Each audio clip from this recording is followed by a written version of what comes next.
एक ऐसे प्लैंक है, प्लैंक आप सबने देखा है, प्लैंक देखा दोनों लकड़ी का, लंबा सा ऐसे टुकड़ा, ठीक है। और इसके एक किनारे पर ऐसे एक आदमी खड़ा है, इसका मास स्मॉल m है और इस प्लैंक का मास कैपिटल M है। ये लेंथ यहाँ से यहाँ तक कितनी है, L है, ठीक है। अब आपको फिजिकली इस बारे में सोचना है। जैसे मान लिया ये प्लैंक रखा हुआ है और ये आइस के ऊपर रखा हुआ प्लैंक, यानी यहाँ पर फ्रिक्शन नहीं है, यहाँ पर कोई फ्रिक्शन नहीं है, फ्रिक्शन कितना है, 0 है। लेकिन इन दो के बीच फ्रिक्शन है, किन के बीच, आदमी और प्लैंक के बीच फ्रिक्शन है, लेकिन प्लैंक और सरफेस के बीच कोई फ्रिक्शन नहीं है, यानी प्लैंक इस सरफेस में मूव करने के लिए फ्री है, ठीक है। नाउ अब जब आदमी प्लैंक के ऊपर ऐसे जाएगा तो प्लैंक मूव करेगा नहीं करेगा, बताओ।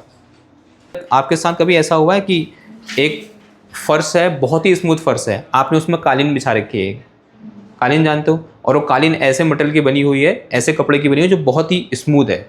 तुम जैसे उसके ऊपर चलना शुरू करते हो वो कालीन कहाँ जाती है, पीछे की ओर जाती है। ऐसा आपने अनुभव किया है? तो सेम यहाँ पर भी है, जैसे आप प्लैंक में आगे जाओगे तो प्लैंक कहाँ जाएगी, पीछे जाएगी। आपको ये बताना है कि प्लैंक कितना पीछे जाएगी अगर ये आदमी इसके इस एंड से इस एंड तक जाता है, ठीक है। मान लो हम जिसकी रिस्पेक्ट में डिस्प्लेसमेंट देख रहे हैं वो पॉइंट कहाँ, कहीं यहाँ पर है, ये मेरा ओरिजिन मान लिया मैंने, ठीक। अब जब आदमी यहाँ पहुँचा तो प्लैंक ऐसे पीछे हो गई। प्लैंक का पहली पोजीशन क्या थी, ये एंड यहाँ था, ये एंड कहाँ पहुँच गया, इधर पहुँच गया, ठीक है। और आदमी इस समय कहाँ पहुँचा है, इधर पहुँचा, और मैं डिस्प्लेसमेंट कहाँ से देख रहा हूँ भाई, यहाँ से देख रहा हूँ, इस पॉइंट से देख रहा हूँ, ठीक है। ऐसा कुछ हिसाब किताब है, क्लियर। मान लो ये जो डिस्प्लेसमेंट है, ये प्लैंक का डिस्प्लेसमेंट है, कितना है, ये S1 है, ठीक है, या फिर S मान लो सिंपल। प्लैंक इधर की ओर मूव करके कितना, S। अब मुझे बताओ आदमी कितना डिस्प्लेस हुआ, what is the displacement of person with respect to this reference point. वो चला कितना, L माइनस S, ठीक है, बिकॉज L तो आगे गया लेकिन S पीछे भी आ गया, तो टोटल कितना चला, वो डिस्प्लेसमेंट कितना हो गया, L माइनस S हो गया। इसको क्या बोल दो, S1 बोल दो, इसको क्या बोल दो, S2 बोल दो, ठीक है।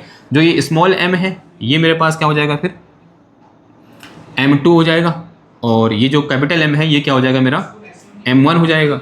अभी मैंने क्या पढ़ा है, M1 upon M2 equal to क्या होता है, S2 अपॉन S1 होता है। अब जो मेरा M1 है वो मेरा क्या है, कैपिटल M है, और जो M2 है वो मेरा क्या है, स्मॉल m है, इक्वल टू S2 कितना है मेरा,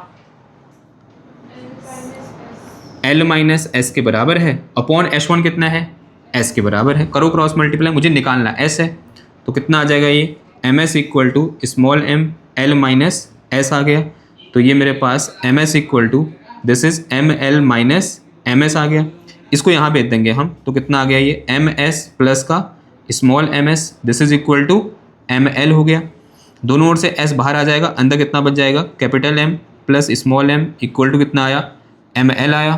तो S इक्वल टू कितना आ गया यहाँ से मेरे पास, ML upon capital M plus M आ गया। यही आंसर है। डिस्प्लेसमेंट ऑफ प्लैंक कितना होगा, इतना होगा।